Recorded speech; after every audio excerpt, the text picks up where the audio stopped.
اسلام اور احمد کا موقف بھرپور انداز میں پیش کرنے کی توفیق ملی، اور جرمن زبان کے ساتھ ساتھ انگریزی زبان میں بھی ان کو عبور تھا۔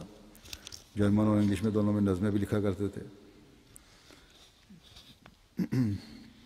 جامعہ احمدیہ میں جرمن زبان آج کل پڑھا رہے تھے اور بڑا محنت سے فریضہ انجام دے رہے تھے۔ جیسا کہ میں نے کہا کہ نظمیں لکھتے تھے، بڑے اچھے شاعر تھے، ان کی شاعری کی کتب بھی شائع ہوئی ہیں، تقاریر بھی جلسے پہ کیا کرتے تھے۔ قرآن کریم سے انہیں بے انتہا محبت تھی، اللہ تعالیٰ کی ذات پر بے انتہا اعتماد تھا۔ کسی مشکل یا پریشانی میں ایک ہی جواب ہوتا تھا کہ دعا کرو۔ نمازوں کی 5 وقتہ ادائیگی کے علاوہ نوافل اور تہجد کی طرف بھی تھا، مالی قربانی کی طرف بھی توجہ رہتی تھی۔ ان کی بیٹی نے مجھے لکھا کہ کئی دفعہ کوئی مسئلہ ہوتا تھا تو پہلا جواب ان کا یہ ہوتا تھا کہ خلیفہ وقت کو خط لکھو دعا کے لیے اور خود دعاؤں میں جٹ جاؤ، اس کا ایک ہی حل ہے۔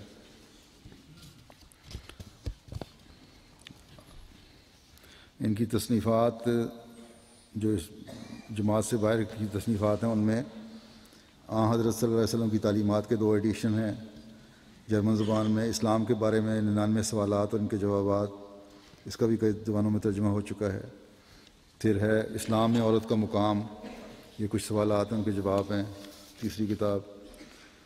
اسی طرح اسلام میں جنت اور جہنم کا تصور، اور بہت ساری کتابیں ہیں جو تقریباً 12 کے قریب کتب ہیں جو انہوں نے احمدیت سے باہر جو ان کی شائع ہوئی ہیں مختلف مضامین پہ۔ اور جماعتی طور پر انہوں نے جو ان کی کتب ہیں وہ ان کی تعداد تقریباً 4 ہے۔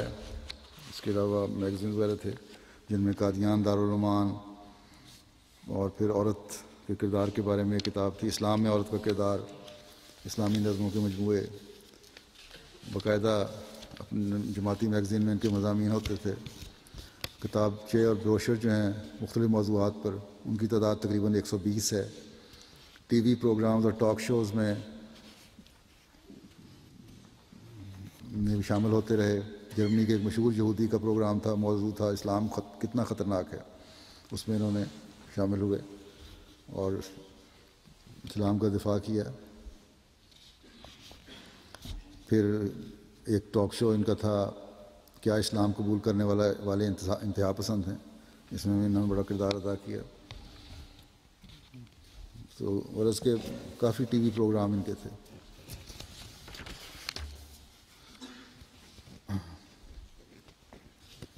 قومی بین الاقوامی سیاستدانوں اور اہم دانشوروں اور ادیبوں فنکاروں سے آپ کے صحافیوں سے رابطے بھی تھے۔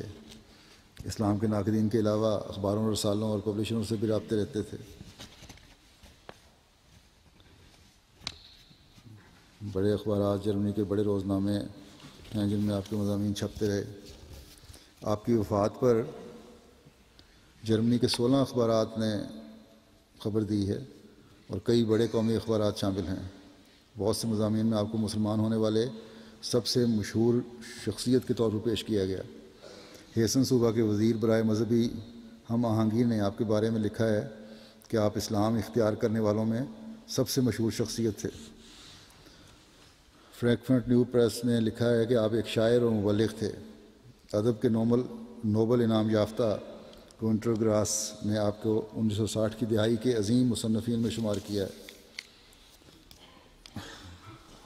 آخری نظم میں آپ نے جو لکھی تھی وہ حضرت صلی اللہ علیہ وسلم کا نہایت ادب سے شکریہ ادا کرتے ہیں کہ آپ صلی اللہ علیہ وسلم کی بدولت مجھے سچے اور پاک دین کو قبول کرنے کی سعادت نصیب ہوئی اور صراط مستقیم پر چلنے کی توفیق ملی۔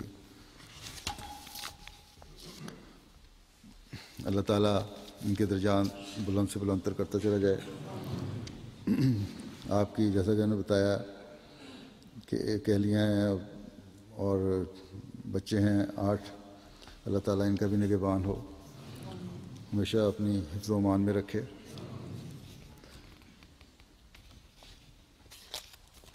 اللہ تعالیٰ ان کے بچوں کو بھی ان کے نقش قدم پر چلائے۔ بچیاں تو ہیں 1-2 جو جماعت خدمات کر رہی ہیں، تمام بچے ان کی خواہش کے مطابق جماعت کے خادم بنے، اور جو وفا کا تعلق انہوں نے رکھا جماعت کے ساتھ اور خلافت کے ساتھ، اللہ تعالیٰ ان کے بچوں کو بھی اس میں بڑھاتا چلا جائے۔ اسی طرح میں جرمنی کے احمدیوں کو بھی کہتا ہوں، نوجوان نسل کو، کہ یہ جرمن ہونے کے باوجود انہوں نے ایک حق ادا کیا ہے اپنے احمدی مسلمان ہونے کا، تو آپ لوگ بھی ان کے رکشوں پر چلنے کی کوشش کریں، اور جرمنی میں اور یورپ میں جہاں بھی اسلام کے دفاع کی ضرورت ہے آگے بڑھیں، علم حاصل کریں اور سیکھیں، اور ان کی زبان میں ان کو بیان کریں، اور اسلام کا دفاع کریں، نہ صرف دفاع کریں بلکہ اسلام کی خوبیاں بیان کر کے اسلام کی برتری تمام مذاہب پر ثابت کریں۔ یہاں ایک وضاحت بھی کرنا چاہتا ہوں، ہدایت اللہ صاحب جیسا کہ میں نے کہا کہ بہت سی خوبیوں کے مالک تھے، لیکن بعض دفعہ کسی کے مقام کو بعض لوگ اس طرح بیان کرتے ہیں کہ اس سے دوسروں کے ذہنوں میں بعض سوال اٹھنے لگ جاتے ہیں۔ یہ تاثر بھی بعض جگہ سے ملا ہے کہ منگل کے جو سورج گرہن ہوا تھا منگل کے روز، شاید وہ وقت جو تھا اس کا سورج گرہن کا اور ان کی وفات کا وہ ایک ہی تھا، یہ شاید اس سے بھی کوئی نسبت ہو سورج گرہن کی۔ اس قسم کی باتوں کی اسلام میں کوئی گنجائش نہیں ہے۔ ایک حدیث میں آتا ہے، حضرت مغیرہ بن شعبہ روایت کرتے ہیں کہ رسول اللہ صلی اللہ علیہ وسلم کے زمانے میں آپ صلی اللہ علیہ وسلم کے صاحبزادے ابراہیم کی وفات کے دن سورج کو گرہن لگا، تو بہت سے لوگ کہنے لگے کہ سورج کو ابراہیم کی وفات کی وجہ سے گرہن لگا ہے۔ اس پر رسول اللہ صلی اللہ علیہ وسلم نے فرمایا، سورج اور چاند کو کسی کی موت یا حیات کی وجہ سے گرہن نہیں لگتا، جب تم گرہن دیکھو تو نماز پڑھو اور دعائیں کرو، تمہارا صرف یہ کام ہے۔ بس کبھی گرہن دیکھیں تو یہ ہے اصل طریق جو آپ صلی اللہ علیہ وسلم نے فرمایا ہے کہ نماز کسوف و خسوف پڑھی جائے، گرہن کی نماز پڑھی جائے۔ دنیا میں اس دن اور بھی بہت سارے لوگ فوت بھی ہوئے ہوں گے، پیدا بھی ہوئے ہوں گے، اور ہر ایک نے کسی نہ کسی کو کوئی نہ کوئی مقام دیا ہوتا ہے۔ پھر تو ہر ایک اپنے اپنے جو بھی ان کے قریبی ہیں، پیارے ہیں، ان کے بارے میں یہی کہیں گے کہ چاند گرہن سورج گرہن جو لگا ہے وہ اس وجہ سے لگا ہے کہ فلاں کی وفات ہوئی ہے یا فلاں پیدا ہوا۔ اس سے غلط قسم کی بدعات راہ پاتی ہیں، اس لیے احمدیوں کو ہمیشہ ان سے بچنا چاہیے۔ صرف وہ کریں جس کا اللہ اور رسول نے حکم دیا ہے۔ اس کے علاوہ میں ایک دعا کی تحریک بھی کرنا چاہتا ہوں۔ کل مردان میں مخالفین احمدیت نے پھر ہمارے بعض احمدیوں پہ فائرنگ کی، جس کی وجہ سے ایک ہمارے نوجوان میاں وجی احمد نعمان، جو میاں بشیر احمد صاحب مردان کے بیٹے ہیں، 25 سال ان کی عمر ہے، ان کے کولے پہ گولی لگی ہے، زخمی ہیں اور ہسپتال میں داخل ہیں۔ اللہ تعالیٰ ان کو شفائے کاملہ عاجلہ عطا فرمائے اور دشمنوں کو بھی کیفر کردار تک پہنچائے۔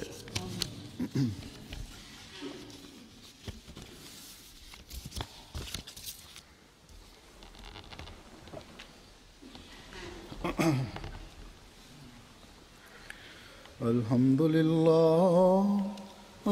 للہ نحمده ونستعینه ونستغفره ونؤمن به ونتوکل علیہ ونعوذ باللہ من شرور انفسنا ومن سیئات اعمالنا من يهده الله فلا مضل له ومن يضلل فلا هادي له ونشهد أن لا إله إلا الله ونشهد أن محمدا عبده ورسوله عباد الله رحمكم الله إن الله يأمر بالعدل والإحسان